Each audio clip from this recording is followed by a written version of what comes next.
Hello, dear students. সকলকে welcome to my channel and my class. আশা করছি আপনারা প্রত্যেকে খুব ভালো আছেন এবং পড়াশোনার মধ্যে আছেন। আজকে ক্লাসে এবং আজকে চ্যানেলে আপনাদের সকলকে স্বাগত। আহ, মাঝে একদিন ক্লাসটা অফ ছিল, এটাও আপনাদের বলে দাও, শারীরিক অসুস্থতার কারণে।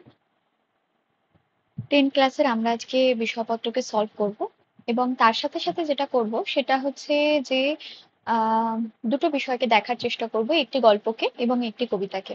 খুব বেশি ইন্ট্রোডাকশনে যাব না, তবুও বলে দিই আমার চ্যানেলের নাম be self by Nandita Ghosh এবং আমি সাধারণত আপনাদের বাংলা এবং সিডিপির বিষয়টা পড়িয়ে দিয়ে থাকি। এই মুহূর্তে যতদিন না পরীক্ষা হচ্ছে, অর্থাৎ এসএলএসটি 2025-এর যারা টিজিটি এবং পিজিটি লেভেলের ক্যান্ডিডেট আছেন তাদের প্রত্যেকের জন্য এই ক্লাসগুলো উপযোগী এবং এই ক্লাসগুলো এখন এই মুহূর্তে এটাকেই করানো হচ্ছে। কিভাবে ক্লাস হয়, আপনাদের রেকর্ডেড ভার্সনে প্রত্যেকদিন দুপুর 2টোর সময় আপনাদের ক্লাস আপলোড হয় এবং প্রত্যেক দিনই ক্লাস করানো হয় এবং এটি বাংলা ক্লাস মূলত ভাবে আমরা 4 দিন দিয়ে থাকি এবং সিডিপির ক্লাস 2 দিন দিয়ে থাকি, যদিও বা সিডিপির ক্লাসটি কিছুদিন ধরে অফ আছে। প্রায় প্রত্যেক দিনই আমরা বাংলা ক্লাস দিচ্ছি, কারণ আমাদের পরীক্ষাটি 7 এবং 14 তারিখে, নবম দশম শ্রেণীর জন্য 7 তারিখে এবং 14 তারিখে একাদশ এবং দ্বাদশ শ্রেণীর জন্য। এই মুহূর্তে এই চ্যানেলে আপনি যে ক্লাসগুলো দেখতে পাচ্ছেন এটি দুটি সেকশনের জন্য উপকারী। কেন দুটি সেকশনের জন্য ম্যাডাম? আপনি তো বলেছেন টিজিটি মাধ্যমে শুধুমাত্র উপযোগী। আপনারা জানেন এই মুহূর্তে যারা পরীক্ষা দিচ্ছেন তারা প্রত্যেকেই যে আম, আপনারা যারা 11-12 এর পরীক্ষা দেবেন, টিজিটির বুকস গুলো, পাঠ্য বইগুলো আপনাদের অ্যাজ আ পাঠ্য হিসাবে রয়েছে, সেখানে আপনাদের সাহিত্যের ইতিহাসের পোর্শনটুকু নেই। আশা করছি পরের দিন আমি আপনাদের নাট্য সাহিত্যের উপর একটা বিষয়কে দেখিয়ে দিতে পারবো, যেটা টিজিটি এবং পিজিটি দুটো বিষয়ের জন্য আপনাদের উপযোগী হবে। এটা একটা বলে দেওয়ার বিষয়, অর্থাৎ এর নেক্সট দিন যে ক্লাসটি আসছে সেটি কিন্তু সাহিত্যের ইতিহাসের উপর আসবে, এটা আপনার বলে দেওয়ার বিষয়। মনে হবে এখান থেকে করাচ্ছে ওখান থেকে করাচ্ছে, ঠিক বুঝতে পারছি না, বোঝাতে পারছি না, তার জন্য আপনাদের 4টে প্লেলিস্ট তৈরি করে দেওয়া হয়েছে। ক্লাস 10-এর প্লেলিস্ট, ক্লাস 9-এর প্লেলিস্ট এবং গ্রামারের প্লেলিস্ট একটি, এবং তার সাথে সাথে একটি রয়েছে সিডিপি প্লেলিস্ট। অবশ্যই ক্লাসেসগুলো দেখুন, রেগুলারলি প্র্যাকটিসের মধ্যে থাকুন এবং পুঙ্খানুপুঙ্খ বিচার করার চেষ্টা করুন। অনেকের মনে হতে পারে এই সময় পাঠ্য কতটা প্রয়োজন। আপনাকে যদি একটি কোয়েশ্চেনের উত্তর সঠিকভাবে একটি জায়গা থেকে করতে হয়, তার জন্য আপনার পাঠ করাটা ভীষণ ইম্পর্টেন্ট। এবং আমরা সাধারণতভাবে পাঠ করে যাই না, কোয়েশ্চেনগুলো দেখে চলে যাই। মনে রাখবেন পুঙ্খানুপুঙ্খভাবে দেখার জন্য আপনার এই ক্লাসেসগুলো বিশেষ অ্যাসপিরেন্টস বা সাধারণ স্টুডেন্টস সকলের জন্যই ভীষণ উপকারী হতে পারে। অবশ্যই যদি ভালো লেগে থাকে ক্লাসটির সঙ্গে থাকবেন এবং চ্যানেলের সঙ্গে থাকবেন, লাইক কমেন্ট সাবস্ক্রাইব করবেন এবং জানাবেন যে কিভাবে কাজগুলো করলে আপনার সাহায্য হয়। এক্ষেত্রে বলে রাখি, আমি প্রচুর কমেন্টস পাই আপনাদের তরফ থেকে, ভীষণ ভালো ভালো কমেন্টস আমি পাই। আমি নিজেও কিছু কাজের সাথে, আপনারা জানেন হয়তো, আমি যুক্ত থাকি। তার কারণে সমস্ত সময় সঠিকভাবে ক্লাসগুলো দেওয়া সম্ভব হচ্ছে না। আমি হয়তো গুছিয়ে উঠতে পারছি না, কোথাও গিয়ে এটা আমার না করতে পারার একটা জায়গাকে ব্যাখ্যা করা, কিন্তু আপনাদের সামনে সেটা বলা আমার দরকার। যেমন ভাবে সিটিপির বিষয়টা আমি করাতে পারছি না, যেমন ভাবে পিএসসি কিছু ক্লাসেস ছিল যেগুলো আপনাদের করানোর কথা ছিল, আমি এই মুহূর্তে করাতে পারছি না। আমি অবশ্যই আপনাদের একটা ভিডিওর মাধ্যমে সে সকল তথ্য আপনাদের সামনে তুলে ধরবো।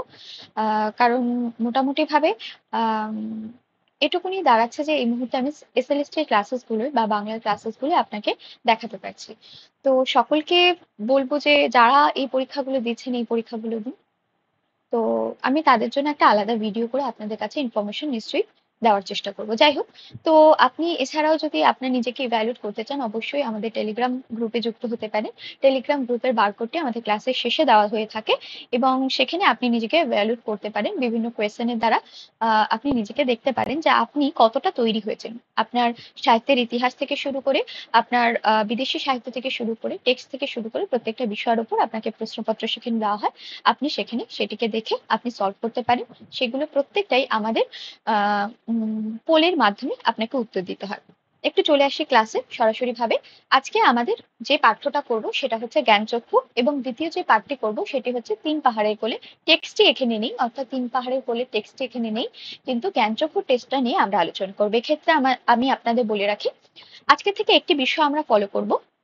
যখন আমরা যেই বই পড়ি না কেন, সেই বইয়ের যতটুকু অংশ হয়েছে সেটুকুনিকে রিভাইজ করা। ধরুন আজকে দশম শ্রেণীর আমাদের দ্বিতীয় ক্লাস, এর আগে আমাদের একটি মাত্রই পাঠ্য বই পড়া হয়েছে, মানে পাঠ্যকে পড়া হয়েছে, সেটা হচ্ছে যে আমাদের শাবলতলার মাঠ, আপনারা সকলেই জানেন। তাহলে শাবলতলার মাঠ এবং আজকে জ্ঞানচক্ষু এবং তিন পাহাড়ের প্রত্যেকটা বিষয়কে শেষের দিকে আপনাকে মনে করিয়ে যাব। ঠিক তেমনই ভাবে আজকে জ্ঞানচক্ষুটাকে পুঙ্খানুপুঙ্খ পড়বো বা তিন পাহাড়ের কলিকে পুঙ্খানুপুঙ্খ পড়ার চেষ্টা করব। পরের দিন এই তিনটের সাথে আরো যেই টপিকগুলো আপনাদের করানো হবে তার সাথে আমরা আলোচনা করব। বিষয়টা ধীরে ধীরে বড় হয়ে যাবে ঠিকই, কিন্তু প্র্যাকটিসের মধ্যে থাকলে এগুলো আপনার আত্মস্থ হয়ে যাবে। আশা করছি আমি আপনাদেরকে বোঝাতে পারছি আমি ঠিক কি বলতে চাইছি।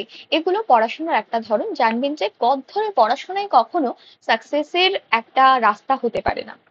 পরিশ্রমের বিকল্প কিছু যেরকম হবে না, ঠিক তেমনই ভাবে পরিশ্রমটা কিন্তু বোকার মতো করলে হবে না, স্মার্টলি করতে হবে। পড়াশোনার কিছু নিয়ম থাকে, সেগুলোকে নির্দিষ্টভাবে ফলো করে এগিয়ে যান, দেখবেন খুব সহজে বিষয়গুলো আপনার আত্মস্থ হচ্ছে। আশা করছি আমি বোঝাতে পারলাম। চলে আসি আমাদের টেক্সটে। আজকের টেক্সট জ্ঞানচক্ষু, এবং যিনি লিখছেন তিনি আমাদের অত্যন্ত পরিচিতা একজন মানুষ, তিনি আশাপূর্ণা দেবী। এক্ষেত্রে বলে রাখি, আশাপূর্ণা দেবীকে আপনি সাহিত্যের ইতিহাসে পড়বেন নবম দশমের জন্য। তো আশাপূর্ণা দেবীকে আপনারা সেখান থেকে পাঠ্য হিসাবে পড়তে পারেন, এবং তার সম্পর্কে আরো বিস্তারিত তথ্য কিন্তু আপনাদের জানা প্রয়োজন সাহিত্যের ইতিহাসের জন্য। ঠিক আছে, এটা বলে দেখলাম। এখানে একটা আমরা ছোট্ট সাধারণ গল্প পড়বো, যেখানে জ্ঞানচক্ষু নামক গল্পটি, জ্ঞানচক্ষু মূলত ভাবে কোনো একটা বাচ্চার চোখকে, জ্ঞানের চোখকে খুলে দেওয়ার একটা জায়গাকে আমরা প্রেজেন্ট করছি। ঠিক আছে, একটু সরাসরি ভাবে চলে যাই। কথাটা শুনে তপনের চোখ মার্বেল হয়ে গেল। সরাসরি ভাবে প্রশ্ন আসতে দেখা যায়, কার চোখ মার্বেল হয়ে গেল এবং কেন হয়ে গেল সেটা তো আপনাদের আসতেও পারে, নাও আসতে পারে, বাট দ্য থিঙ্ক ইজ তপনের চোখ মার্বেল হয়ে গেল। আমাদের এখানে যে মেইন ক্যারেক্টার তিনি কিন্তু তপন। তপনের চোখ মার্বেল হয়ে গেল। কারণ কি? কারণ সে দেখবে একজন জ্যান্ত লেখককে দেখেছে, এবং সেটা তার মেসোমশাই। ঠিক আছে, তো কার চোখ মার্বেল হয়ে গেল? তপনের চোখ। তারপর কি বলছে, নতুন মেসোমশাই যার সঙ্গে এই কদিন আগে তপনের ছোট মাসির বিয়ে হয়ে গেল, তপনের ছোট মাসির বিয়ে হয়েছিল, এটা আপনাকে মাথায় রাখতে হবে। আমি তবুও একবার লিখে দিচ্ছি যে ছোট মাসির বিয়ে হয়েছে,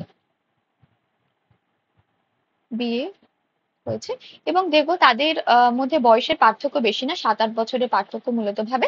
যাই হোক, তো বিয়ে হয়ে গেল দেদার ঘটাপটা করে। তিনি নাকি বই লেখেন। তিনি কি করেন? বই লেখেন। সেসব বই নাকি ছাপাও হয়, অনেক বই ছাপা হয়েছে মিশর। দ্বিতীয় আমরা পেজে যাব। কি বলছে দেখো, তার মানে তপনের নতুন মেসোমশাই একজন লেখক। তপনের নতুন মেসোমশাই,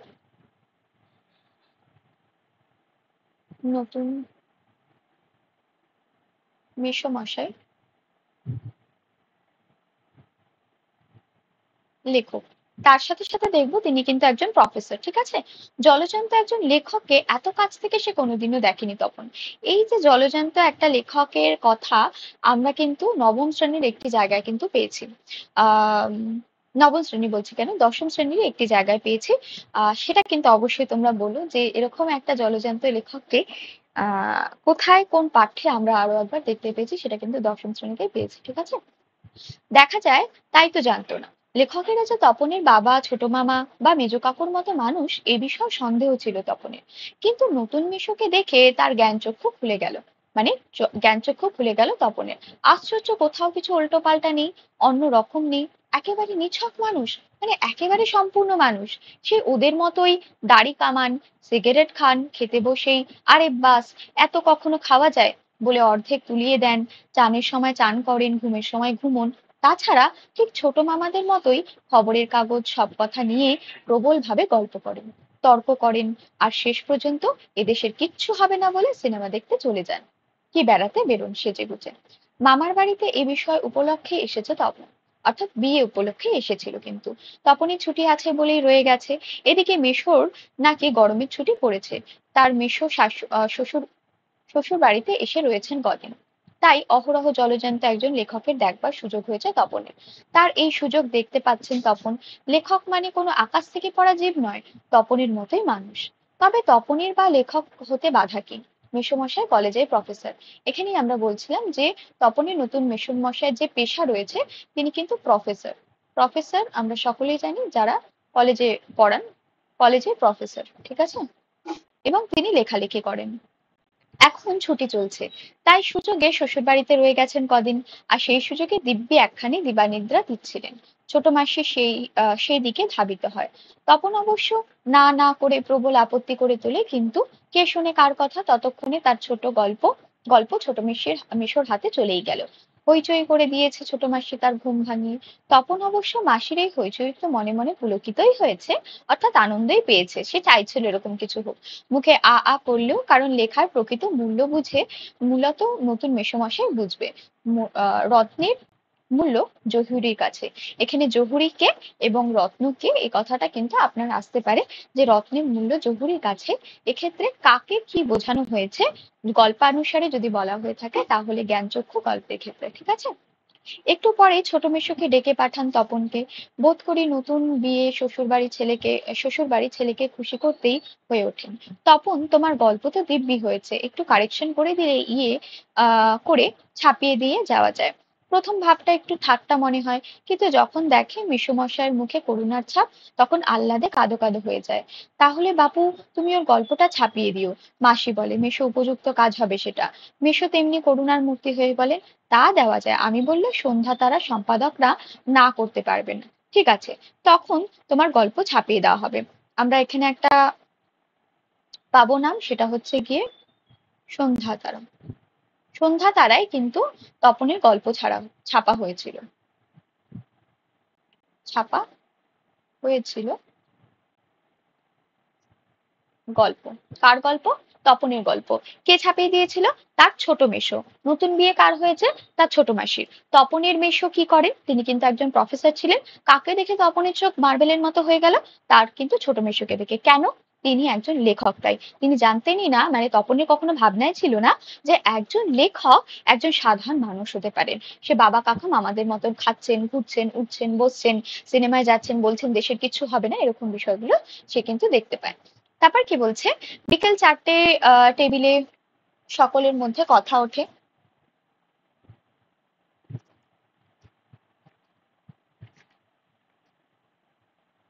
কটার সময়? বিকেলে চায়ের টেবিলে কথা ওঠে আর সবাই তপনের গল্প শুনে হাসে, কিন্তু মেশো বলেন, না না, আমি বলছি। তপনের হাত আছে, চোখও আছে, নচেত এই বয়সে ছোট ছেলে মেয়েরা হয় রাজা রানীর গল্প রেখে, না হলে খুন জখম অ্যাক্সিডেন্টের অথবা না খেতে পেয়ে মরে যাওয়া এইসব মাল মশলা নিয়ে বসে। তপন যে সেই দিকে যায়নি, শুধু ওর ভর্তি হওয়ার একটি দিনের অভিজ্ঞতার অনুভূতির বিষয় নিয়ে লিখেছে, এটা খুব ভালো। তপনের গল্পের যে প্রেক্ষাপট ছিল, বা বলতে পারো যে ঘটনার যে মূল সুর ছিল, সেটা কি ছিল বলতো? ভর্তি হওয়ার। ভর্তি বানানটা এখানে দেখবে, আমরা সেই বানানটাই লিখছি। ভর্তি হওয়ার প্রথম দিন। প্রথম দিন নিয়ে সে কিন্তু একটি গল্পকে লিখেছে। কে লিখেছে? তপন লিখেছে। তার অভিজ্ঞতা নিয়ে। তপন বিহ্বল দৃষ্টিতে তাকায়, তারপর ছুটি ফিরলে মেশো গল্পটি নিয়ে চলে যায়। তপন কৃতার্থ হয়ে বসে বসে দিন গুনে। কথা ভাবতে ভাবতে তপন দিন রাত ছোটবেলা থেকেই রাশি রাশি গল্প শুনেছে তপন, আর এখন বস্তা বস্তা পড়ছে। কাজেই গল্প জিনিসটা যে কি জানতে তো বাকি নেই। শুধু এটাই ছিল না, সেটা এমনই সহজ মানুষই লিখতে পারে, নতুন মেশোকে দেখলেই সেটা বোঝা যায়। তবে আর পাইকে তপনকে দুপুরবেলা সবাই যখন নিথর নিথর, তপন আস্তে করে একটা খাতা, হোম টাস্কের খাতা আর কি, বিয়ে বাড়িতেও সেটা মা না নিয়ে ছাড়েনি। কি জিনিস বিয়ে বাড়িতে মা না নিয়েও ছাড়েনি? সেটা হচ্ছে গিয়ে হোম টাস্কের খাতা। কে এনেছিল? তপন এনেছিল। কে আনিয়েছিল? তপনের মা কিন্তু আনিয়েছিল। আর কলমটি নিয়ে সে তিনতলা সিঁড়িতে উঠে গেল। তোমরা বিশ্বাস করবে কিনা জানি না, এক আসনে বসে লিখেও ফেললো আস্ত একটা গল্প। কে লিখলো? তপন। লেখক যখন পড়লো, গায়ে কাঁটা দিয়ে উঠলো তপনের, মাথার চুল খাড়া হয়ে উঠলো। এ কি ব্যাপার, এই যে সত্যি হুবহু গল্পের মতো লাগছে। তার মানে সত্যিই একটা গল্প লিখে ফেলেছে তপন। তার মানে তপনকে এখন লেখক বলা চলে। হঠাৎ ভয়ানক একটা উত্তেজনার অনুভব করলো তপন। দূরে দৌড়িয়ে নিচে নেমে এলো, ছোট মাসিকে বলে বসে, ছোট মাসি, একটা গল্প লিখেছি। ছোট মাসি ওর চিরকালের বন্ধু। বছর অষ্টেকের বড় হবে, মোটামুটি ভাবে 8 বছরে, প্রায় বছর অষ্টেকের বড় হচ্ছে, বা বছর 8-এর লিখছি। বড় তপনের ছোট মাসি। ছোট মাসি তপনের থেকে, ঠিক আছে। বছর অষ্টিকের বড়, কথাটি মাথায় রাখবে। কাজেই মামার বাড়িতে সবকিছুই তার ছোট মাসির কাছে, তাই এত ভয়ানক আনন্দের খবরটা ছোট মাসিকে সর্বাগ্রে দিয়ে বসে। তার বিয়ে হয়েছে, ছোট মাসি যেন একটু মুরব্বি মুরব্বি হয়ে গেছে। তাই গল্পটা সবাই না পড়ে একটু চোখ বুলিয়ে বেশ পিঠ চাপড়ানো সুরে, ওমা, এ তো বেশ লিখেছিস রে, কোন কান থেকে টুকলিফাই করেছিস শুনি? টুকলিফাই কথার অর্থ মানে কোথা দিয়ে টুকলি টুকলি করেছিস এরকম। ছোট মাসি, ভালো হবে না বলছে। আরে বাবা, খেপছিস কেন? জিজ্ঞাসা করছি, বই তো নয়। রোষ, তোর মেসোমশাইকে দেখাই। কিন্তু গেলেন তো গেলেনই যে। কোথায় গল্প সেই আঁটোসাঁটো ছাপার অক্ষরে ছাপা চেহারাটা, যার জন্য হাঁ করে আছে তপন। মামার বাড়ি থেকে এসে বাড়িতেও সে চলে এসেছে। মানে সেই সময় ওই অবধি ইতি ছিল গল্পের লেখা বা গল্প সম্পর্কে আলোচনা। সেখান থেকে সে বাড়ি চলে আসে, তারপর সে কিন্তু অপেক্ষা করতে থাকে কখন তার গল্পটা আসবে। এদিকে বাড়িতে তপনের নাম হয়ে গেছে কবি, সাহিত্যিক, কথাশিল্পী, কত কি তার নাম হয়েছে। আর উঠতে বসতে ঠাট্টা করছে, তোর হবে। হ্যাঁ বাবা, তোর হবে। তবু এসব ঠাট্টার মধ্যেই তপন আরো দু তিনটে গল্প লিখে ফেলে। ছুটি ফুরিয়ে এসেছে, হোম টাস্ক হয়ে ওঠেনি, তবু লিখছে, লুকিয়ে লিখছে, যেন নেশায় পেয়েছে। তারপর ছুটি ফুরলো, রীতিমতো পড়া শুরু হয়েছে। গল্প, প্রথম গল্পটা সম্পর্কে একেবারে আশা ছেড়ে দিয়ে ছাড়া হয়ে গেছে, বিষণ্ণ মন নিয়ে বসে আছে। একসময় ঘটলো সেই ঘটনা। কি ঘটনা? যে এবার কিন্তু সংখ্যায় তপনের গল্প চেপে এসেছে। কোথায় চেপে এসেছে? আমাদের কিন্তু সন্ধ্যা তারাই চেপে এসেছে। ছোট মাসি আর মেশো একদিন বেড়াতে এসেছে এবং হাতে এক সংখ্যার সন্ধ্যা তারা। কেন হেতু সন্ধ্যা তারা নিয়ে এসেছে কেন? বুকের রক্ত ছলকে ওঠে তপনের। তবে কি সত্যি তাই? সত্যি তপনের জীবনের সবচেয়ে সুখের দিন এলো আজ? তাই কি সম্ভব? সত্যিকার ছাপার অক্ষরে তপন কুমার রায়ের লেখা গল্প হাজার হাজার ছেলের হাতে হাতে ঘুরবে। পৃথিবীতে এমন অলৌকিক ঘটনাও ঘটে? তা ঘটেছে, সত্যিই ঘটেছে। সূচিপত্রের নাম রয়েছে প্রথম দিন। ঠিক আছে, সূচিপত্রেও নাম রয়েছে। গল্পের নাম কি ছিল? ঠিক আছে, গল্পের অভিজ্ঞতা ভর্তি প্রথম দিন। কিন্তু গল্পের যে নাম ছিল, যেটা তপন কুমার লিখেছিলেন, সেটি হচ্ছে যে শ্রী তপন কুমার রায় প্রথম দিন। প্রথম দিন গল্পের নাম। লেখকের নাম কি ছিল? শ্রী তপন কুমার রায়। তপনের টাইটেল কিন্তু রায় ছিল। ঠিক আছে, শ্রী তপন কুমার রায়। এবং লিখেছিল কিসের জন্য? ভর্তি প্রথম দিন। সেটার নাম কি হয়েছিল? কেবলমাত্র প্রথম দিন দিয়ে। কোথায় বেরিয়েছিল একটু মনে করবেন প্রত্যেকে? সন্ধ্যা তারায় কিন্তু বেরিয়েছিল। সন্ধ্যা তারায়। আগেকার দিনে তো এভাবেই তো পত্র পত্রিকায় বেরোতো, সেইভাবেই কিন্তু সন্ধ্যা তারায় তার লেখাটি বেরিয়েছিল। কে লিখিয়েছিলেন? তার ছোট মেশো। তিনি কি করতেন? প্রফেসর ছিলেন। বারবার করে মনে করাচ্ছি, বাড়ি গিয়ে যেন আরো একবার বই নিয়ে না বসতে হয়, বারবার করে প্রত্যেকে বলছি। এরকম নয় যে আপনি এখান থেকেও পড়ে গেলেন, সময় নষ্ট করলেন, আর তারপরে কি আবার পড়ছেন, কিছু বুঝতে পারছেন না। যেগুলো পড়তে হবে, যেগুলো দাগাতে হবে, ভালো করে মাথায় ঢুকিয়ে নিন, পরীক্ষার হল পর্যন্ত যেন কাজে আসে। যদি সেটা না করতে পারেন, এখানে পড়াশোনা করে কোনো লাভ নেই। আমি বোঝাতে পারছি কি বলছি? পড়াশোনা এভাবেই হয়, স্ট্রিক্টলি হয়। এটা যদি ফলো করতে না পারেন, পরীক্ষাটা এবং এক্সামটা এবং প্রিপারেশনটা আপনার জন্য নয়। আমি বোঝাতে পারছি? যেটুকুনি পড়বেন, যেটুকুনি দেওয়া আছে চ্যানেলে, সেইটুকুনি সঠিকভাবে পাঠ করুন। অবশ্যই কোনো সমস্যা হলে বারবার করে বলবেন কিন্তু। এটুকুনি আমি বলবো। আমার বক্তব্য, আপনি আপনার মূল্যবান সময় কাজে লাগাচ্ছেন, আপনি সেটাকে বুঝে নিন। আপনি যদি 10 মিনিট দিয়ে থাকেন, 10 মিনিটটাকেই বুঝে নিন। বোঝাতে পারছি আমি? মনে হবে অত্যন্ত সহজ, কিন্তু যখন প্রশ্নপত্রে আসে আমাদের পেনগুলো থুতু থুতু করে কাঁপে। বসতে গেলে 10 মিনিট সময় লাগে, প্রশ্নের কিছুই মাথায় থাকে না। দেখবেন ঠিক পরীক্ষা 10 মিনিট আগে আমাদের মাথা পুরো ব্ল্যাঙ্ক মনে হচ্ছে। সেরকম একটা মুহূর্তে দাঁড়িয়ে যখন প্রশ্ন সলভ করতে হয়, আস্তে আস্তে চলে আসে। কিন্তু সেটা আসার জন্য সময় লাগে, আর সময়টার দামই আপনাকে এক্সামিনেশনে দিতে হয়। আমি বোঝাতে পারছি? তাই যেটুকুনি পড়বেন সঠিকভাবে পড়বেন, আমি শুধু এইটুকুনি বলবো। দেখুন কি বলছে। সারা বাড়িতে শোরগোল পড়ে যায়। তপনের লেখা পত্রিকা ছাপা হয়েছে। ওর লেখক মিশো ছাপিয়ে দিয়েছে। পত্রিকায় সেকালে হাতে হাতে ঘোরে। সকলেই এক একবার চোখ বোলাতে থাকে আর বলে, বাহ, চমৎকার লিখেছে তো। মিশো অবশ্যই মৃদু মৃদু হাসেন, আর একটু কারেকশন করা হয়েছে অবশ্য। এই এক মানুষদের স্বভাব, মানে করার পরে কিছু একটা বলে দেওয়া। আপনি করতেন না করতেন না, ছোট একটা মানুষের মনে, বা আপনার থেকে যিনি কম অভিজ্ঞ, আপনি যখন তাকে কাঁচা হাতে লেখা শেখাচ্ছেন, তাকে অ্যাপ্রিসিয়েট করুন। তার মধ্যে এরকম একটা ধারণা কখনো ঢুকিয়ে দেবেন না যে তার মধ্যে কিছু একটা খামতি রয়েছে। আপনি খুব ভালো ভাষায় সেটাকে আপনি বোঝাতে পারেন, সর্বসম্মুখে সেটা নিয়ে আলোচনা করা, এটা কিন্তু কখনোই উচিত নয়। আপনি কাউকে কোনো কিছু দান করছেন, তারপরে আপনি পাবলিকলি সেটা প্রোফাইলে পোস্ট করছেন, এটাকে তাহলে দান বলেন। বা আপনি কোনো জিনিস কাউকে শেখাচ্ছেন, ধরুন হাতে কলমে, আগেকার দিনে শিক্ষকদের মধ্যে ভীষণ দেখা যেত, আমাদের মধ্যেও নেই এসব, থাকবে কোথা থেকে? সময়ের সাথে, জেনারেশনের সাথে মানুষ পরিবর্তিত হয়েছে। স্টুডেন্টদের আপনি যদি কিছু দিতে চান, তাহলে তাদের মধ্যে প্রশ্নচিহ্ন আছে, ও বাবা, কি করে এটা সম্ভব হয় নাকি? মনে রাখবেন যে উম, যিনি একজন শিক্ষক বা শেখাচ্ছেন বা যিনি শিল্পী, তিনি তখনই শেখাতে বসেন বা পারেন যখন তার মধ্যে পরিপূর্ণতা রয়েছে। আপনি তার ভাষার গড়ন, কথার গড়ন, তার অভিজ্ঞতা বা এগিয়ে দেওয়ার যে প্রক্রিয়া থাকে সেগুলো দেখে বুঝতে পারবেন। আমার কলেজে আমার একজন স্যার ছিলেন। আমার মনে আছে আমার কলেজের ফার্স্ট ইয়ারের রেজাল্ট আমার খুব ভালো হয়েছিল, কিন্তু সেকেন্ড ইয়ারের রেজাল্ট আমার বেশ খারাপ হয়। তিনি আমার বাড়িতে ফোন করেছিলেন এবং গার্জেনকে ফোন করেছিলেন। আমরা তখন অনেক বড়, আপনি বুঝতেই পারছেন। আমার কলেজের লোকেরা আমার বাড়ির লোককে ফোন করেছিল। মানে আগেকার দিনে পড়াশোনার সিস্টেমটা এরকম ছিল। খুব বেশি দিনের গল্প না, কিন্তু আমি খুব বেশি দিন আগে কলেজ পাশ করিনি বা ইউনিভার্সিটি ক্রস করিনি। তো সেখান থেকে এই বিষয়টা। তো বুঝতেই পারছেন যে তখনকার শিক্ষা কিরকম ছিল আর বাচ্চারা নিতে জানতো। আমাদের যদি দুটো থাপ্পড় মেরে ওখানে বসিয়ে থাকতো, আমরা কিন্তু বসে থাকতাম। আমার মনে হতো আমি যদি থাপ্পড়টা, আমাদের এখনো মনে হয় আমাদের যদি কিছু শিখতে হয়, অবশ্যই আমাকে যদি মারধর না দেওয়া হয় আমি হয়তো শিখতে পারি না। আমাদের আগেকার সময় এটা পড়াশোনার ঢং ছিল।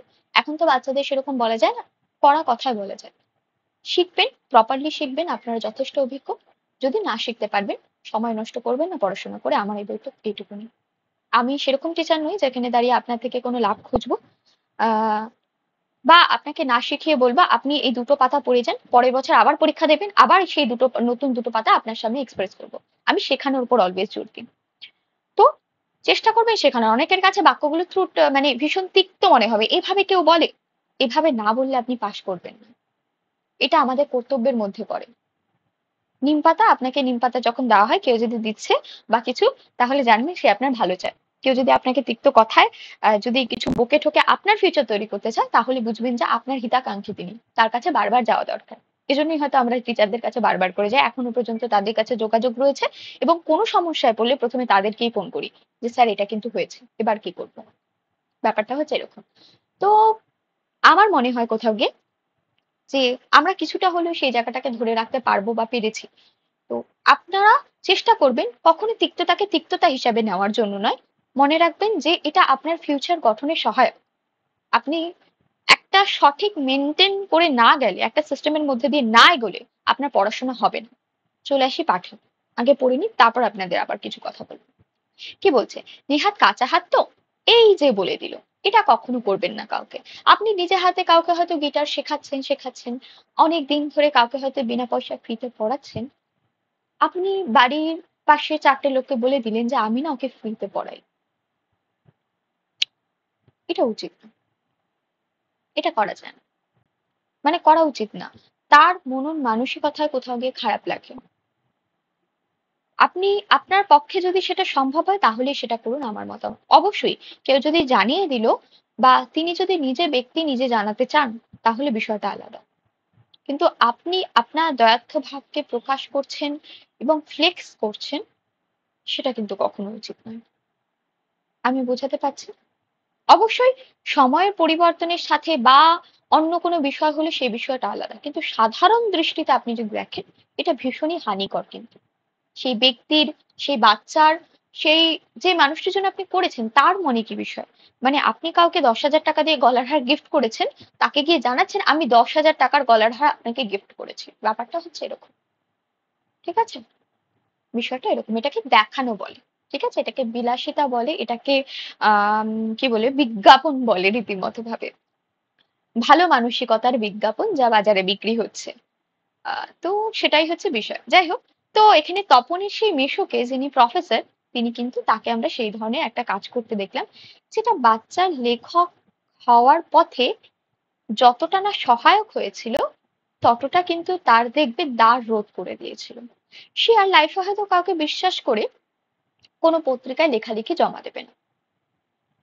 এবং তার সাথে সাথে তার একটা জ্ঞানচক্ষু কিন্তু খুলে গিয়েছিল যে সে যা লিখবে নিজে লিখবে, কখনো কারো সাহায্য নেবে না। লাইফে এরকম এক্সপিরিয়েন্স থাকা দরকার, কিন্তু সবার জন্য এরকম এক্সপিরিয়েন্স সুখকর হয় না। এটা আপনাকে জানতে হবে। একটু চলে আসি পরেতে। কি বলছে? মাসি বলে তা হোক, নতুন নতুন অমন হয়। ক্রমশ ও কথাটা ছড়িয়ে পড়ে, ওই কারেকশনের কথাটা। এটা মানে এখানটা একটা, এটাই হচ্ছে জ্ঞানচক্ষু, এটাই ওকে খুলে দিয়েছিল যে কাউকে এসব উপকার করে কখনো বড়াই করতে নেই, এটা হচ্ছে বিষয়। বাবা বলেন, তাই তো, নইলে ফট করে একটা লিখলো আর ছাপা হয়ে গেল। মেজো কাকু বলেন, তা ওরকম একটা লেখক মেসো থাকা মন্দ নয়। আমাদের থাকলে আমরাও চেষ্টা করে দেখতাম। ছোট মাসি আত্মপ্রসাদে প্রসন্নতা নিয়ে বসে বসে ডিম ভাজা খায়, চা খায়, মেসো শুধু কফি। আজ আর অন্য কথা নেই, শুধু তপনের গল্পের কথা আর তপনের নতুন মেসোর মহত্বের কথা। উনি এখানে তপন না হারিয়ে গেছে, দেখো খুব ভালো করে দেখো। এদের দুজনের কথাই হচ্ছে, কারোর মহত্বের কথা। কি বলতো, মহত্ব প্রকাশিত নয় বিষয়টা। কোনো একজন ব্যক্তি যদি মহৎ হন, কোনো একটি ফুল যদি সুন্দর হয়, কারোর কাছে যদি সুন্দর সুমিষ্ট গন্ধ থাকে, সেটাকে না আপনাকে সুখে সুখে দেখাতে হবে না। বা এই যে আপনি সুখ হন, দেখুন কি সুন্দর ফুল। এটা বিজনেসে হয়, অন্য কোথাও কিন্তু হয় না। তো আপনি কারোর কোনো ফুলে যদি সুগন্ধ থাকে, আপনি সেই সুগন্ধ আপনি তার আশেপাশে থাকলে আপনি সেটা অনুভব করতে পারবেন। খুব স্বাভাবিক একটা ঘটনা। একটা আম যদি পাকে, আমরা কিন্তু সেটা খুব সহজেই অনুভব করতে পারি। একটা জুঁই ফুল যদি পাশে ফোটে, সহজেই অনুভব করা যায়। আকাশের তারাকে আমরা আলোর দ্বারা অনুভব করি, চোখে দেখতে পাই। মানে বিষয়টা হচ্ছে, কোনো মানুষের মহৎ কিছু কার্য যদি থাকে, সেটা ক্রমশ এমনি প্রকাশ্য। তার ভাষায়, চলনে বলনে, তার কথায়, তার মানসিকতা এবং ব্যবহারে তা প্রকাশ্য। আপনাকে সেটা বলতে হবে না। এখানে কিন্তু সে বলার কাজটা হয়েছিল, এবং ওই ছোট্ট মানুষটি, ওই ছোট্ট তপন কোথাও গিয়ে আরো ছোট হয়ে গিয়েছিল। আরো হয়তো কোণঠাসা হয়ে গিয়েছিল, যেটা তার হওয়ার কথা ছিল না। সে তার বৃহৎ মন নিয়ে, অনেকটা সময় নিয়ে সে কিন্তু লেখালেখি করেছিল। রসবিচারের কথা কেন বলছি? কারণ টেক্সট পড়তে গেলে আপনাকে বুঝতে হবে কি বলা হচ্ছে। বুঝে পড়লে খুব সহজে মনে রাখতে পারবেন গল্প আকারে, আচ্ছা এরকম হয়েছিল। কারেকশনের বিষয়টা এলো, কিন্তু বিষয়টা কি এতটা সহজ ছিল? এতটা সহজ কিন্তু ছিল না। এখানে একটা শিশু মনের পুরো প্রতিচ্ছবি আপনার সামনে তুলে ধরা হয়েছে, সেটা আপনাকে বুঝতে হবে। এরকম প্রচুর ছবি আপনি প্রত্যেকটা গল্পের মধ্যে পাবেন। ঠিক আছে, চলে আসি। তারপর কি বলছে দেখুন, আহ মেসো মহত্বের কথা। উনি নিজে গিয়ে না দিয়ে কি আর সন্ধ্যা তারা সম্পাদক তপনের গল্প কড়ি আঙুলে দিয়েছু তো? কি মারাত্মক কথা দেখুন। বলছে, উনি যদি নিজে না গিয়ে, অর্থাৎ তপনের মেসো যদি নিজে না গিয়ে সেই সন্ধ্যা তারার কাছে লেখকের মানে পাঠ্যাংশটি দিত, বা লেখার যে অংশটি ছিল সেটি যদি দিত, তাহলে কি সন্ধ্যা তারার যে সম্পাদক আছেন সেটাকে কড়ি আঙুলেও ছুঁয়ে দিত? সন্ধ্যা তারা তো একটা পত্রিকা, সেখানে আমাদের সম্পাদক মহাশয়ের কাছে আমরা সমস্ত কিছু জমা দিয়ে প্রকাশ পাবে, বা সম্পাদক মণ্ডলী। তো সেখানে কিন্তু ছুতো না বলেই তারা মনে করছেন। তপন যে কোথায় হারিয়ে যায় এসব কথার মধ্যে, গল্প গাছা হলে যে ভয়ঙ্কর আহ্লাদটা হবার কথা ছিল, সে আহ্লাদ সে খুঁজে পায় না। এবং এটা সত্যি, অনেকের মনে হয় যে বাচ্চাদের সাথে হয়তো ইয়ার্কি করা যায়, ঠাট্টা করা যায়, তাদের নিয়ে তামাশা করা যায়। বিশ্বাস করুন, করা যায় না। আমাদের আহ কি বলবো এটাকে, কখনো চাইল্ড পেডাগজি পড়লে বা হিউম্যান সাইকোলজি বিষয়টি সম্পর্কে আপনি জানলে আপনি বুঝতে পারবেন, বা জানানো হয়। আপনি একজন প্রাপ্তবয়স্ক মানুষ, আপনার কাছে আপনার সবচেয়ে প্রিয় মানুষটি কেড়ে নিলে আপনার যে কষ্টটা হয়, একটা শিশু বাচ্চার কাছ থেকে, 3, 4, 6, 8 বছরের যে কোনো বাচ্চা হোক না কেন, আপনি তার থেকে তার সবচেয়ে প্রিয় বলটা কেড়ে নিলে তার থেকে সে কষ্টটাই হয়। আমরা ভাবি কি, অনেকে মানে এমনি এমনি কাঁদছে বাচ্চা, খুব দেখবেন কাঁদছে, চোখ মুখ লাল করে ফেলেছে কাঁদতে কাঁদতে, তার সে কষ্টটা অনুভব হয় কিন্তু। আপনাকে সেটা জানতে হবে, আপনারা হয়তো অনেকে জানেন না। মানে বক্তব্যটা এটাই যে, আমাদের মানুষ যারা আমরা, মানুষের বাচ্চা হয় যারা ছোট থেকে বড় হচ্ছে, এমন নয় তারা পরতে পরতে বড় হয়, আস্তে আস্তে ধীরে ধীরে বুঝতে শেখে। বুঝতে শেখে ঠিকই, আন্ডারস্ট্যান্ডিং লেভেল গ্রোথ হয় আস্তে আস্তে ঠিকই, কিন্তু অনুভূতি অর্থাৎ ফিলিং গুলো সে কিন্তু জন্মের সময় নিয়ে আসে। এবং আপনার কাছে কোনো একটা খারাপ ভাষায় কথা বলা যতটা কষ্টদায়ক, একটা 6, 7 বছরের বাচ্চাকে আপনি একটু কালো মুখ করে কথা বললে দেখবেন তার মুখটা কুঁচকিয়ে গেছে, খারাপ লেগেছে তার। তো এই বিষয়গুলো আপনার কিন্তু পড়ার সময় বুঝতে হবে। এখন পড়ে যাই আমরা একটু। অনেকক্ষণ পরে মা বলেন, কই তুই নিজের মুখে একবার পড় তো তপন শুনি। বাবা, তোর পেটে পেটে এতক্ষণে বইটা নিজের হাতে পায় তপন। মা বলেন, কই পড়, লজ্জা কি, পড় সবাই শুনি। তপন লজ্জা ভেঙে পড়তে থাকে। কেশে গলা পরিষ্কার করে, কিন্তু এ কি, এসব কি পড়ছে তপন? কার লেখা? এ প্রত্যেকের লাইন তো কোনো এক নতুন আনকোড়া তপন বা অপরিচিত। এর মধ্যে তপন কোথায়? তার মানে মিশো তপনের গল্পটা আগাগোড়াই কারেকশন করেছে, অর্থাৎ নতুন করে লিখেছে নিজের পাকা হাতে, হাতে কলমে। তপন আর পড়তে পারে না, বোবার মতো বসে থাকে। তারপর ধমক খেয়ে, কিরে তোর চেয়ে দেখি পায়া ভারী হয়ে গেল। সবাই শুনতে শুনতে তবু পড়ছিল না, শুনতে চাইছে তবু পড়ছিল না, নাকি অতি আহ্লাদে বাক্যহারা হয়ে গেল। তপন গড়গড়িয়ে পড়ে যায়, তপনের মাথায় ঢোকে না সে কি পড়ছে, তবু ধন্যি ধন্যি পড়ে যায়। আর একবার রব ওঠে, তপনের লেখক মিশো তপনের গল্পটি ছাপিয়ে দিয়েছে। তখন বইটা ফেলে রেখে চলে যায় তপন। তপন ছাতে উঠে, ছাতে কথাটা ব্যবহার হয়েছে কারণ সেই সময় কিন্তু এই কথাটাই ব্যবহার হতো, ঠিক আছে? এরকম প্রচুর, ভর্তি কথাটা দেখলে এরকম প্রচুর তৎকালীন সময় বাংলার কিন্তু উদাহরণ আপনি পাবেন। তো এগুলো কোনো টাইপিং মিস্টেক নয়, এটা আপনাকে বলে দেওয়ার বিষয়, এজন্যই বলা। উঠে গিয়ে শার্টের তলাটা তুলে চোখ মোছে তখন, ভেরি ইম্পর্টেন্ট এবং ড্রামার সবচেয়ে হাইস্ট ক্লাইম্যাক্স পিক এটা কিন্তু। তারপর আমরা ফলিং অ্যাকশনে আসবো। মানে একটা গল্প কোথায় গিয়ে সর্বোচ্চ জায়গা যদি কিছু নিয়ে থাকে, তখন এটা। এই যে কারেকশন, এ কথা ও কথা সমস্ত কিছু বলা হচ্ছিল, এখানে এই বাচ্চাটির সবচেয়ে পিক পয়েন্ট দেখানো হলো গল্পের।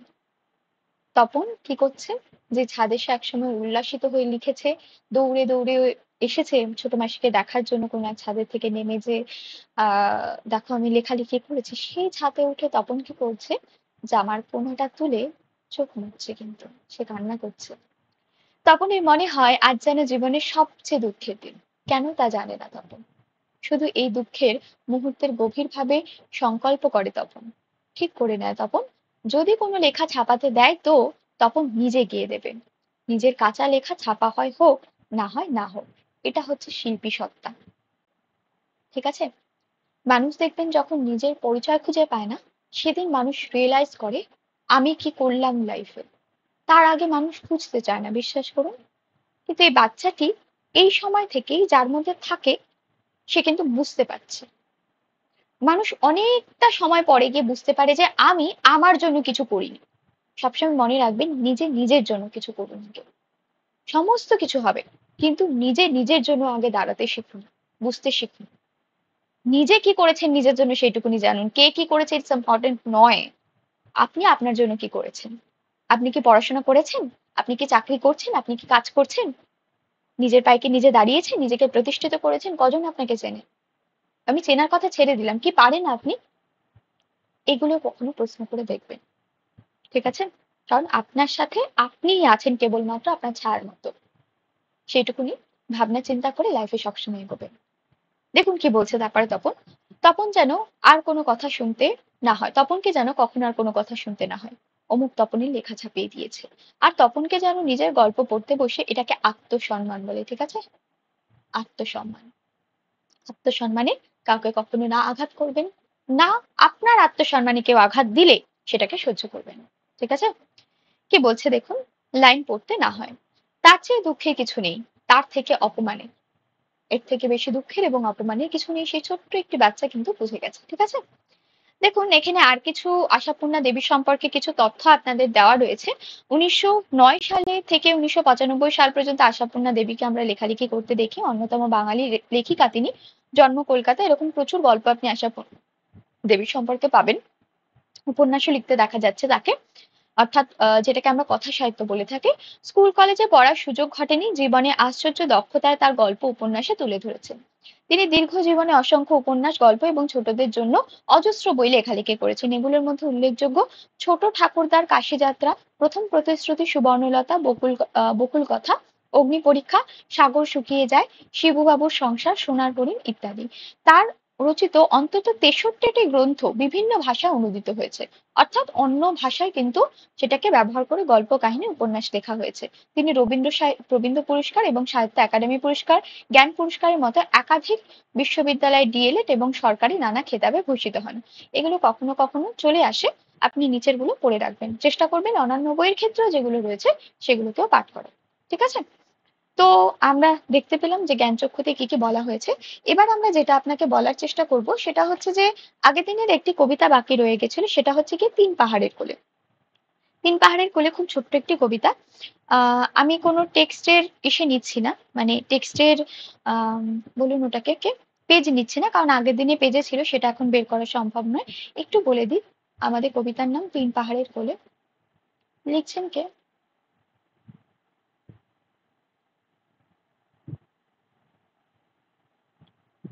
শক্তি চট্টোপাধ্যায়। তিন পাহাড়ের কোলে লিখছেন শক্তি চট্টোপাধ্যায় এবং উৎস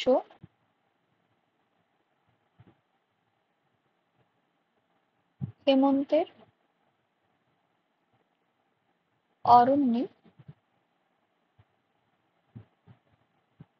আমি পোস্টম্যান। তো এটা হচ্ছে এই কবিতার উৎস, যে কবিতাটি আপনাদের প্রথম কবিতা দশম শ্রেণী, ঠিক আছে? এটার টেক্সটটা আমি আজকে নিয়ে আসিনি, এমনি আপনাদের পাঠ করে শোনাবো। মনে রাখবেন কবিতার নাম তিন পাহাড়ের কোলে, লিখছেন শক্তি চট্টোপাধ্যায়। শক্তি চট্টোপাধ্যায় বেশ উন্নত ধরনের একজন লেখক, মানে এখনকার দিনে বিষ্ণুদের মতো একটা জায়গাকে রাখতে পারেন এবং বেশ ভালো লেখালেখি করেন। সরি। তো সেই জায়গা থেকে আপনাকে মাথায় রাখতে হবে উৎস কি? হেমন্তের অরণ্যে আমি পোস্টম্যান। সুন্দর একটি কবিতা লিখছেন, একটি প্রাকৃতিক বিষয়কে তুলে ধরার চেষ্টা করেছেন। আমরা একটু দেখবো কি বলছে। অন্ধকারে তিন পাহাড় ট্রেনে সরি অন্ধকারে তিন পাহাড়ে ট্রেনের থেকে নেমে হাওয়া বিলাসী তিন জোড়া চোখ আটকে গেল ফ্রেমে। জনমানবহীন স্টেশন, আকাশ ভরা তারায়, এমন একটি দেশে আসলে সকলে পথ হারায়। এটা প্রথম স্তবক আমাদের, যেখানে আপনি চারটি লাইনকে পাবেন, তার পরের লাইনেও চারটিকে পাবেন এবং তারপরে চারটি, অর্থাৎ তিনটি আপনাকে স্তবক আপনি পাবেন এই কবিতায় পুরো, এবং প্রত্যেকটিতে চারটি করে পঙ্ক্তি আছে, ঠিক আছে? পথ হারিয়ে যায় যেদিকে সেদিকে পথ আছেই, ঝর্ণা কাদর টিলা পাথর বনভূমিরই কাছেই, বনভূমির ওপারে কোনো মনোভূমির দয়, ফুসুর খাসুর ভুসুর খাসুর স্বপ্নে কথা কয়, পূব আকাশের আস্তে ধীরে আলোর ঘোমটা খোলে, শক্ত সবুজ গা ভেসেছে তিন পাহাড়ের কোলে, সহজ করে বাচ্চা কি আর খাঁচাতে সম্ভব, তিন পাহাড়ের নকশি কাঁথায় শিশুর কলরব। এরকম একটা গল্প কথা আপনাদের সামনে প্রকাশ করেছে, যেখানে কোথাও গিয়ে মূলত ভাবে স্বাধীন চেতা মনোবৃত্তি এবং ভ্রমণ পিপাসু একটা বিষয়কে এবং স্বাধীনভাবে উঠে আসা জীবনের প্রতিচ্ছবিকে আপনাদের সামনে তুলে ধরেছে। এছাড়াও শক্তি চট্টোপাধ্যায় সম্পর্কে বই থেকে আমরা কিছু কথা আপনাদের পড়ে শোনাবো বা বলবো। একটু তার আগে যেটা করব সেটা হচ্ছে কি, একটু কালিটা চেঞ্জ করে নেবো, দেখি দেখা যায় কিনা। তিনি জন্মগ্রহণ করেছেন 1933 থেকে সরি 33 থেকে 1995 সাল পর্যন্ত তার জীবদ্দশা আমরা দেখতে পাচ্ছি। 1933 থেকে 1995 পর্যন্ত সাল তিনি দেখতে পাচ্ছেন। তিনি অন্যতম বাংলার প্রধান কবি এবং বুদ্ধদেব সম্পাদিত কবিতা পত্রিকা জম কবিতা লিখে সাহিত্য জগতে তিনি প্রবেশ করেন। তার প্রথম কাব্যগ্রন্থ হে প্রেম হে নৈঃশব্দ। তার প্রথম কাব্যগ্রন্থ হে প্রেম হে নৈঃশব্দ, এই কথাটি আপনি মাথায় রাখবেন। একটু লিখে দিই। প্রথম কাব্যগ্রন্থ প্রথম কাব্যগ্রন্থ হে প্রেম হে নৈঃশব্দ, ঠিক আছে? এটা তার প্রথম কাব্যগ্রন্থ। আমরা একটা কাব্যগ্রন্থের কথা পেয়েছি, হেমন্তের অরণ্যে আমি পোস্টম্যান। এছাড়াও আপনি বিভিন্ন কাব্যগ্রন্থ যেমন সোনার মাছে খুন করেছি, এরকম ধরনের কিছু লেখালেখি পাবেন যেটা শক্তি চট্টোপাধ্যায় লিখছেন। এবং তার জীবদ্দশা কত? 1933 থেকে 1995 পর্যন্ত তিন পাহাড়ের কোলের সম্পর্কে আমরা এই তথ্য পড়ছি। এছাড়া আপনি যেটা মাথায় রাখবেন, তার কাব্যগ্রন্থের সংখ্যা কিন্তু 51টি। কত? কাব্যগ্রন্থের সংখ্যা কাব্যগ্রন্থ সংখ্যা কতটি? 51টি কাব্যগ্রন্থের সংখ্যা রয়েছে। এবং প্রণীত অনুদিত সম্পাদিত কবিতা এবং গদ্যগ্রন্থের সংখ্যা 111টি। এই প্রণীত বা অনুদিত হচ্ছে গিয়ে যদি কোনো ভাষা থেকে আমরা মূলত ভাবে কোনো একটা বিষয়বস্তুকে বা কোনো একটা পাঠ্যকে যদি নিয়ে থাকে, তার সংখ্যা 11। কিন্তু তার কাব্যগ্রন্থের সংখ্যা দেখুন এখানে 51টি, আপনাকে সেটাও মাথায় রাখতে হবে। এছাড়া আরো যেগুলো রয়েছে সেগুলো আমরা একটু বলি। এগুলোর মধ্যে ধর্মে আছি, জিরাফেও আছি, হেমন্তের অরণ্যে আমি পোস্টম্যান, সোনার মাছে খুন করেছি, যেতে পারি কিন্তু কেন যাব, এ ধরনের কাব্যগ্রন্থ আপনি লক্ষ্য করতে পারেন।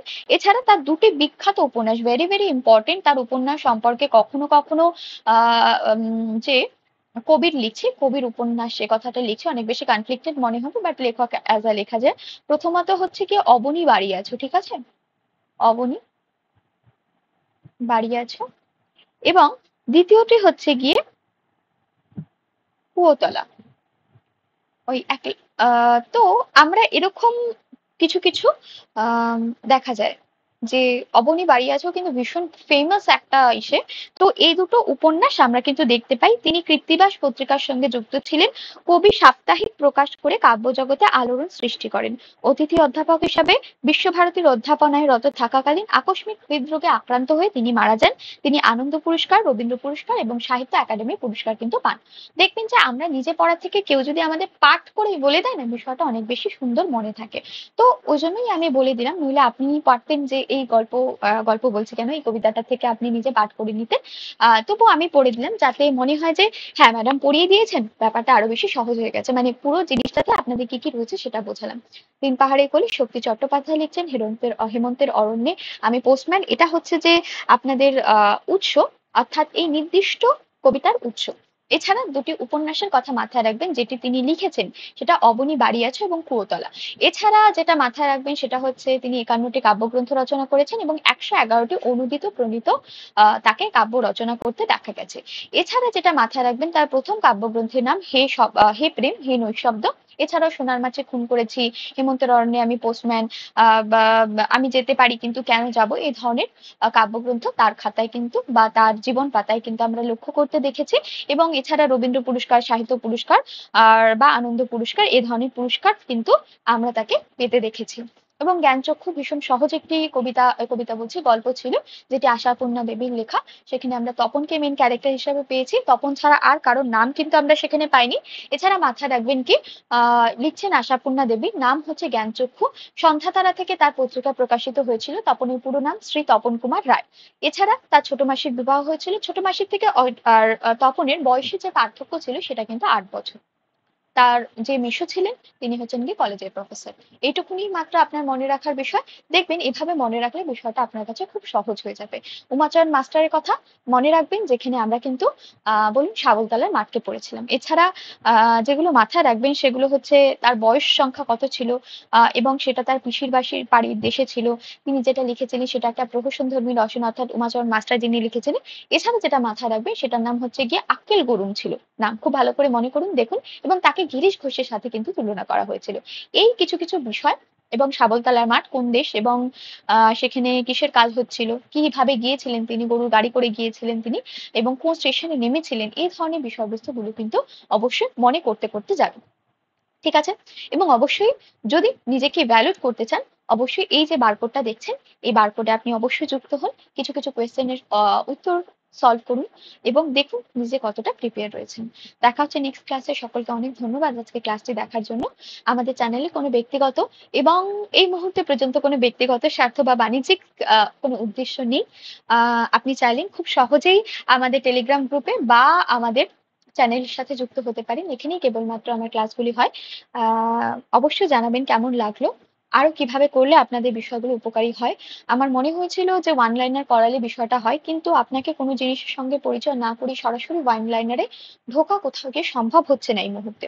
তো যতটা সম্ভব আমরা করাচ্ছি, পরের দিন একটা সাহিত্যের ইতিহাসের উপর আমরা ক্লাসকে প্রোভাইড করার চেষ্টা করব। তো যাই হোক, সকলকে ধন্যবাদ আজকে ক্লাসটি দেখার জন্য। অবশ্যই যদি ভালো লেগে থাকে লাইক, কমেন্ট এবং সাবস্ক্রাইব করবেন, চ্যানেলটিকে সাবস্ক্রাইব করে পাশে থাকবেন। এবং অবশ্যই জানাবেন যে আর কিভাবে পড়ালে বা পড়াতে পারলে আপনাদের অনেক বেশি সুবিধা হবে বা হেল্প হবে। সকলকে ধন্যবাদ, নমস্কার। আজকে ক্লাসে অবধি থাকবে। পড়াশোনার মধ্যে থাকুন, ভালো থাকুন, নেগেটিভিটি থেকে দূরে থাকুন। যতটুকু সম্ভব হচ্ছে এই 1 মাসের মধ্যে ততটুকুই পড়াশোনা করুন। আহ এবং যদি কোনো সাহায্যের প্রয়োজন হয় আমি আছি। অবশ্যই সেটা যদি আমার আওতার মধ্যে পড়ে তাহলেই। আর ক্লাস আমরা প্রত্যেকদিন দিয়ে থাকি দুপুর 2টোর সময়। রেকর্ডেড ভার্সনে আপনাদের ক্লাস আপলোড হয়ে থাকে। দেখা হচ্ছে আমাদের তাহলে নেক্সট ক্লাসে। সবাই খুব ভালো থাকবেন, সুস্থ থাকবেন এবং পড়াশোনার মধ্যে থাকবেন, এটুকুনি বল। আজকে ক্লাসে অবধি। জয় হিন্দ, জয় ভারত।